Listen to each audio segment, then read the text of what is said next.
మత్తయి సువార్త 15 అధ్యాయము 32 వారిని ఉపవాసంతో పంపివేయుటకు నాకు మనసు లేదని వారితో చెప్పగా, ఆయన శిష్యులు ఇంత గొప్ప జన సమూహమును తృప్తిపరచుటకు కావలసిన రొట్టెలు అరణ్య ప్రదేశంలో మనకు ఎక్కడ నుండి వచ్చినని ఆయనతో అనిరి. దేవునికి స్తోత్రము. ఉపవాసంతో పంపివేయడం నాకు ఇష్టం లేదు అని అన్నాడు. దేవుని మనసుని, క్రీస్తు మనసుని ఒకసారి ఆలోచించాలి ప్రియమైన వాళ్ళ. క్రీస్తు మనసు ఎటువంటిదో తెలియాలి. అప్పుడే మన మనసును మనం దేవునికి ఇవ్వగలుగుతాం. ఎందుకంటే మనం ప్రేమించాలంటే మనం ప్రేమించే వ్యక్తి ఎలా ఉన్నాడో తెలియాలి. మనం ప్రేమించే వ్యక్తి ఎలా ఉన్నాడో తెలియాలి. మనము ప్రేమించే మన దేవుడు ఎలా ఉన్నాడో మనకు తెలియాలి. ఆయన మనల్ని ఎలా ప్రేమిస్తున్నాడు. ఆయన ఏమనుకుంటున్నాడంట, ఆయన మన కోసం ఏమనుకున్నాడంటండి, వాక్యం విన్నారు వీళ్ళు శ్రద్ధగా ఆదివారం. ఆయన మనస్తత్వం ఎటువంటిదంట తెలుసా మీకు? ఉత్తి చేతులతో పంపే దేవుడు కాదంట.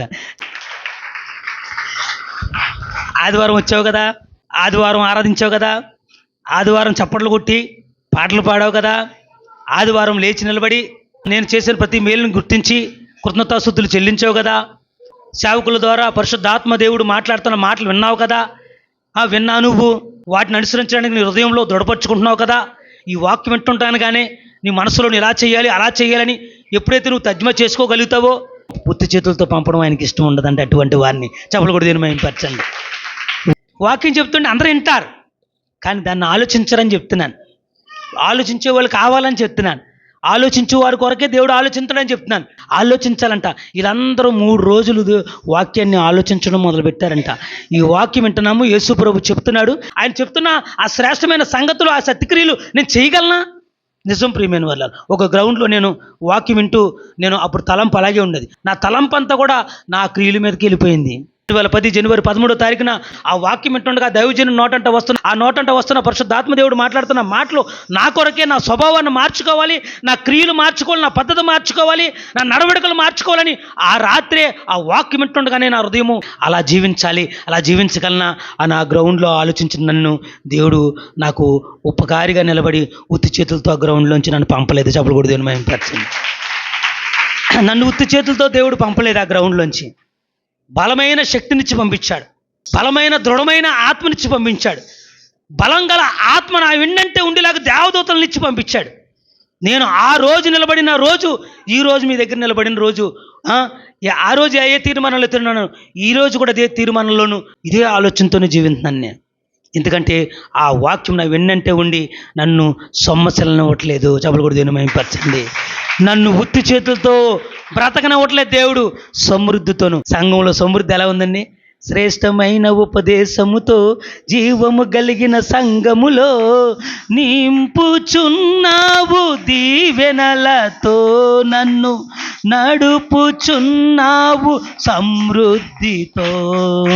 శ్రేష్టమైన ఉపదేశముతో జీవము కలిగిన సంఘములో నింపుచున్నావు దీవెనలతో, నన్ను నడుపుచున్నావు సమృద్ధితో.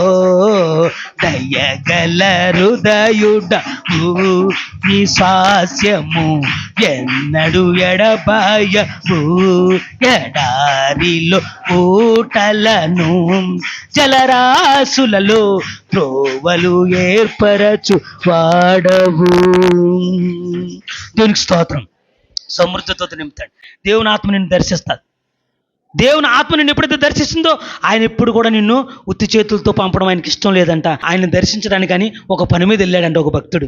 1 సమూయేలు 9:7 అందుకు సౌలు, మనము వెళ్ళిన నెడల ఆ మనిషికి ఏమి తీసుకొని పోవుదుము, ఆ దైవజనునికి బహుమానంగా తీసుకుపోవుటకు మనకేమీ లేదు అని తన పనివారితో చెప్పి సౌలు అనే ఒక భక్తుడు దేవుని సన్నిధికి వెళ్ళాలనుకున్నాడంట. ఎందుకు వెళ్ళాలనుకున్నాడండి? ఆయన అవసరంతో వెళ్ళాలనుకున్నాడు. ఆయన అవసరం వచ్చింది. దేవుని సన్నిధికి అవసరంతోనే రావాలి. అవసరం లేకుండా ఎవరు రారు కదండి, అందరూ వస్తారు. అది మంచిది, అది తప్పేం కాదు. ఒక నీరసం పోవాలని రావచ్చు, ఉద్యోగం రావాలని రావచ్చు, వ్యాపారం బాగుండాలని రావచ్చు, మన బ్రతుకుదేరు బాగుండాలని రావచ్చు, మనకు కావాల్సింది అడగడానికి రావచ్చు, మనకు కావాల్సింది పొందడానికి రావచ్చు. దేవుని దగ్గర ఆ మొగమాటం అయితే ఏమీ లేదు. ఎందుకంటే మనకు తండ్రి తల్లి కూడా ఆయనే కనుక ఆయన స్వాస్థ్యము మనము ఖచ్చితంగా అడిగి తీసుకునే హక్కుదారులు అంట మనం.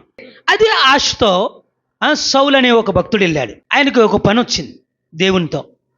ఆయన గార్ధబొమ్మలు తప్పిపోయినాయంట. ఆ ప్రాబ్లంని పరిష్కరించుకోవడానికి ఆ ప్రాబ్లమ్ను సాల్వ్ చేసుకోవడానికి దైవజనుడి దగ్గరికి దేవుని సన్నిధికి వెళ్ళాలనుకున్నాడంట. వెళ్తున్న ఆయన ఏదోటి పట్టుకెళ్ళాలనుకున్నాడంట. ఏమనుకున్నాడండి? ఉత్తి చేతులతో వెళ్ళకూడదు అనుకున్నాడు. మనోడు మంచోడే, ఎవరో సౌలు గారు. ఉత్తి చేతులతో వెళ్తే ఏం బాగుంటుంది, ఏదో పట్టుకెళ్దాం అనుకున్నాడంట. ఎంత పట్టుకొచ్చాడు? ఓ పాతులమో లేకపోతే తులమో ఎంతో పట్టుకొచ్చాడంట. పట్టుకెళ్తే దానికి 100 రెట్లు తిరిగి ఇచ్చేసాడంట దేవుడు. చేసి అప్పుడు కూడా దీన్ని మహిమపరచండి. ఎందుకు ఈ కార్యం జరిగింది ఇక్కడ అని అంటే, ఆయన నమ్ముకోవడానికి వెళ్ళాడు. ఆయన చూపించే మార్గంలో నడవాలనుకున్నాడు సౌలు తీసుకున్న నిర్ణయానికి దేవుడు కట్టుబడి ఉన్నాడు. ఉత్తి చేతులతో పంపకూడదు అనుకున్నాడు. సౌలు ఏ ఆశతో వచ్చాడు తెలుసా మీకు?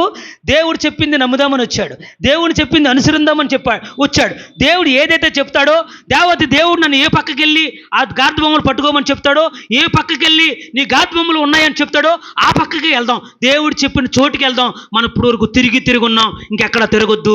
దేవుడు మనకి ఏదైతే చెప్తాడో ఆ ప్లేస్కి వెళ్దాం అనుకున్నా. అంటే దేవుని మాట వినటానికి వచ్చిన సౌలుకి 100 రెట్లు 1000 రెట్లు ఆశీర్వాదాన్ని దేవుడు అనుగ్రహించాడు. దేవునికి స్తోత్రం చెప్పండి. మనము ఈ మాటను ఫాలో అవుదామా? ఈ క్రియను ఫాలో అవుదామా? ఈ వాక్యాన్ని ఫాలో అవుదామా? ఈ వాక్యంలో ఉన్న సారాంశాన్ని ఫాలో అవుదామా? ఎండాకాలం అంటున్నారు కానీ ఎండాకాలం కాదు, ఎప్పుడు కూడా మనం డెడికేషన్ చేసుకుందాం, 10:30కే వద్దాం అని ఒక మాట అనుకోండి. మీరు అని ఆలోచన చెయ్యండి. వెన్నంటే ఉండి నిన్ను ఉత్తి చేతులతో దేవుడు పంపడం. ఉత్తి చేతులతో పంపలేదు సౌల్ని. అతను ఆశించింది ఒక 10,000 రూపాయలేమో అప్పుడు ఉన్నాయో లేదో నాకు తెలియదు, కానీ అంత ఖరీదు, అంత ఖరీదు ఉండొచ్చేమో గార్దు బొమ్మలు. కానీ ఆ యొక్క దేశానికి రాజుని చేసేసాడు. ఆ దేశమంతా ఆయన చేతుల్లోకి వెళ్ళిపోయింది. దేవుని స్తోత్రం చెప్పండి. అంటే సౌల్ని ఈ విధంగా ఆశీర్వదించాడు. ఉత్తి చేతులతో పంపడము అంటే ఉపవాసంతో పంపడం అన్నాడు ఆయన. ఇక్కడ మత్తయి సువార్తలో ఏం రాయబడింది? ఉపవాసంతో వారిని పంపివేయడం నాకు ఇష్టం లేదు అన్నాడు. అవును కదండి. ఉపవాసం అంటే అర్థం ఏంటండి? ఖాళీ కడుపు అని అర్థం, అంతే కదా. ఉపవాసం అంటే ఏంటండి? ఖాళీ కడుపు. అంటే ఖాళీ చేతులతో పంపకూడదు అనేది ఆయన ఉద్దేశం. చెప్పలు కూడా దేవుని మహిమపడదాం. ఆయన ఉద్దేశం ఏంటి? ఖాళీ చేతులతో పంపకూడదు. వచ్చాడు సౌలు, మాట విందాం అనుకున్నాడు. నేను చెప్పిన చోటుకి వెళ్దాం అనుకున్నాడు. చెప్పిందే చేద్దాం అనుకున్నాడు. చెప్పింది చేద్దామన్న వాడికి ప్రతిదీ కూడా మనము అనుగ్రహించాలని కోరికతో, తపనతో, ఆశతో ఇవ్వడానికి రెడీగా అన్ని సిద్ధపరచుకుని ఎదురు చూస్తున్న దేవుడు ఎవరైనా ఉన్నారంటే ఆయనే మన దేవుడు యేసుక్రీస్తు. దేవునికి స్తోత్రం చేద్దాం. లూకా సువార్త 19వ అధ్యాయము 4వ వచనంలోను మనం చూసినట్లయితే అక్కడ ఒక వ్యక్తి కనిపిస్తాడని ప్రియమైన వాళ్ళారా.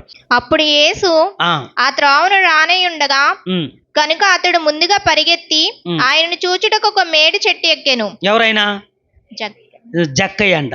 యేసు ఆ చోటికి వచ్చినప్పుడు కనులెత్తి చూచి జక్కయ్య త్వరగా దిగి. జక్కయ్య ఆయన ఈయన దగ్గర అన్నీ ఉన్నాయి. ఎవరి దగ్గర? జక్కయ్య దగ్గర అన్నీ ఉన్నాయి. డబ్బు ఉంది ఆల్రెడీ. అతను డబ్బు మూటట్టుకుని తిరుగుతాడంట, డబ్బులు వసూలు చేస్తాడంటండి. ఆయన వసూలు చేస్తున్న డబ్బులు ఉన్నాయి ఆయన దగ్గర. యేసు ప్రభు వస్తున్నాడని విన్నాడంట. వింటే ఇతను కొంచెము హైట్ తక్కువగా ఉంటాడంట. అయితే ఈ జనంలోని యేసు ప్రభుని చూడలేను కదని చెప్పి యేసు ప్రభు ఏ త్రోవనైతే వెళ్తున్నాడో ఆ త్రోవలో ముందుగా పరిగెత్తుకుని వెళ్ళి చెట్టు ఎక్కాడంట. ఈ చెట్టు ఎక్కినోడికి నీళ్ళు లేవు, టిఫిన్ లేదు, టీ లేదు. వస్తాడు కదా అనుకున్నాడు. యేసు ప్రభు ఏమైనా అని పరుగుని వస్తాడా? హలో హలో హలో అని, నీకు బాగోలేదా, దేవుడు నిన్ను స్వస్థపరచబడిన గాక అని వస్తాడు. మళ్ళీ ఇంతలోకి ఎవరు దావీదు కుమారుడు అనగానే ఓకే నీకు విశ్వాసం ఉందా, నమ్మకం ఉందా అని మాట్లాడొస్తాడు. అందరిని పలకరించి వస్తాడు. ఎంతసేపు పడుతుందండి? యేసు ప్రభు పరిగెత్తుకుని రాడు కదా. ఆ గుంపులు ఎవరో ఒకరు ఆపుతుంటారు. మధ్యలో బోలని బ్రేకులు ఉంటాయి, బోలని మంది గిందులు అట్టుకుని ఉంటారు చొట్టలు తీయమని. అంటే ఆ బిందులు నిజం బిందులు అనుకుంటారు. హృదయాలు చొట్టబడిపోని మాసిపోని ఇవన్నీ తీసుకొచ్చి యేసు ప్రభు మొఖాన పడేస్తే ఆయన అన్నిటిని తీసుకుంటూ సరి చేసుకుంటూ వచ్చే చక్కటి హృదయం కలిగినవాడు, కనికరం కలిగినవాడు. ఆయన వచ్చేటప్పటికి ఏ టైం పట్టిందో ఏంటో, ఈయన ఎప్పుడు ఎక్కడో చెట్టు ఏం తిన్నాడో ఏం తాగాడో తెలీదు. ఆకలితో ఉన్నాడో డబ్బులు కూడా ఏమీ లేనివాడిగా పైన ఉన్నాడంట. ఎవరో జక్కయ్య. ఆయన చేతిలో ఇది ఉందే, ఏది డబ్బు సంచి ఉందే. తింటాం, డబ్బులు ఏం తింటాం? ఈ బిస్కెట్ కూడా పట్టుకెళ్ళాడో లేదో తెలియదు కదా పైకి. యేసుప్రభు వచ్చిన లేట్ అయింది. పోనీ దిగెళ్దామంటే మళ్ళీ ఎక్కితే అందరూ చూస్తారు కదా. ఈ లోపు ఎక్కేయాలని ఎక్కేశాడు. ఇది మళ్ళీ చూడకూడదు, సిగ్గేస్తుంది కదా. ఇదేంటిది, నేనేమో దొరబాబులాగా డబ్బులు వసూలు చేసేవాడిని రోడ్డు మీద, నన్ను చూసి అందరూ కూడా నమస్కారం అంటారు.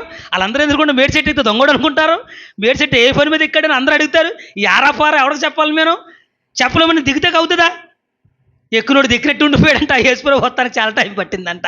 వచ్చినప్పుడు ఆకలితోనూ దప్పికతోనూ ఎదురు చూస్తున్నాడంట. ఇలాగా ఆకలితో ఉన్నవారిని విడిచిపెట్టే దేవుడు కాదు, ఆతృతతో ఉన్నవారిని విడిచిపెట్టే దేవుడు కాదు.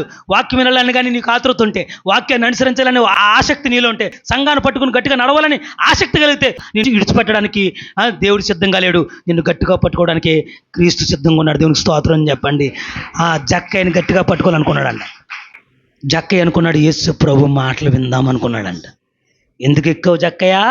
నా మాటలు వినటానికి ఉపవాసం ఉన్నావా? ఉపవాసంతో నా కోసం ఎదురు చూసావు. నా మాటలు ఉపవాసం ఉంటూ నా మాటలు వినటానికి నువ్వు ఆహారం తీసుకోలేదు, నీళ్లు తీసుకోలేదు, ఎవరి కోసం ఆలోచించలేదు, ఉద్యోగం పోతుందని ఆలోచించలేదు. నువ్వు వసూలు చేయవలసిన ఆ వసూలు మానేసావు, చేయవలసిన డ్యూటీ మానేసావు, చేయవలసిన బాధ్యతలు మానేసావు. నా కొరకే ఎదురు చూసా గనక, నా మాటలు వినటానికే ఎదురు చూసా గనక, నా మాట వినడానికి నువ్వు తీర్మానం చేసుకున్నా గనక ఈరోజే జక్కయ్య నేను నీ ఇంటికి వస్తున్నాను అన్నాడు. డబ్బులు కూడా చెప్పండి. ఆయన వస్తే ఇంక లోటే ఉంది? ఆయన ఇంటికి వస్తే ఇంక లోటేముంది చెప్పండి? ఆయన ఇంటికి వస్తే ఇంక మాట్లాడేది ఏముందండి? ఈ ప్రజలందరూ అంటుకుందామని ఒకడు, ముట్టుకుందామని ఒకలో, పట్టుకుని స్వస్థత పొందుదామని ఒకలో, ఇలాగ యేసు ప్రభుని ఏదో రకంగా అవసరం తీర్చుకోవడానికి ఎంతోమంది ఆతృత పడుతుంటే, ఎంతోమంది ఆశపడుతుంటే, ఏమీ చేయకుండా చెట్టు మీద ఉన్న జక్కయ్యకి దేవుడు ఏమిచ్చాడు? నేనే. ఏమీ చేయని జక్కయ్యకి యేసుక్రీస్తు ఏమీ వరం ఇచ్చాడు? నేనే నీ వెంట ఉంటానన్నాడు. వాక్యం వింటానన్న వారింట వెంట కూడా నిత్యం ఉండే దేవుడు యేసుక్రీస్తు. దేవునికి స్తోత్రం చెప్పండి. వాక్యం వింటానని నువ్వు తీర్మానం చేసుకో.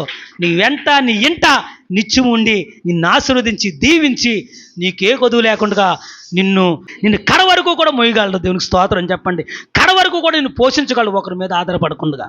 నీ ఇంట నీ వెంట కూడా ఉండడానికి సిద్ధంగా ఉన్నాడు యేసుక్రీస్తు. నేను ఉచ్చి చేతులతో పంపడానికి ఆయనకి ఏమాత్రం ఇష్టం లేదంట. కానీ వాక్యం వినటానికి నీకు ఇష్టం ఉందా? వాక్యాన్ని అనుసరించడానికి నీకు ఇష్టం ఉందా? వాక్యం వినటానికి వచ్చిన, విని అనుసరిద్దాం అనుకున్న లూదియ హృదయము, ఆమె హృదయం తెరబడిందంట. ఆ ఇంటికి రక్షణ వచ్చిందంట. రక్షణ చాలా క్షేమం అండి. యేసుక్రీస్తు ఉన్నాడు, నేను వెన్నంటే ఉండి నీ ఇంట ఉండి, నీ వెన్నంటే ఉండి నువ్వు ఎక్కడికి వెళ్ళినా నిన్ను ఆశీర్వదిస్తాను. దేవునికి స్తోత్రం అని చెప్పండి. కానీ ఈరోజు బెరాకా పేటో నుంచి మనం తీసుకోవాల్సిన తీర్మానం ఏంటండి అన్నతన్న గారు? మనం తీసుకోవాల్సిన తీర్మానం ఏంటమ్మా? వాక్యం వినాలి.